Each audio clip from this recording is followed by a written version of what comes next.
Hello, it's the Emerging Tech Educator again.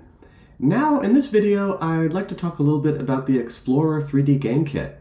This is a great asset you can find from the Unity Asset Store, which allows you to essentially create a 3D platform game without needing to program.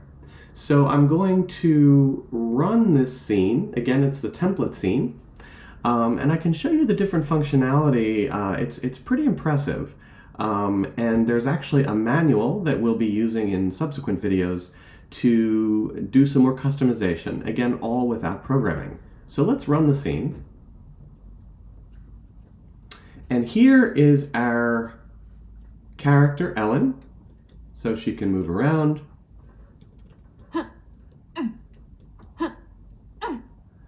She can jump, move around with the arrow keys, jump with the space bar. Then she has a weapon when you hit the mouse button. So again, it's pretty impressive functionality, and if she goes off the edge, she respawns. So again, I just wanted to show this to you, and I will be talking about it again in subsequent videos because it's a great way to, again, get some exposure with games without having the need to program. So I will talk to you soon. Take care.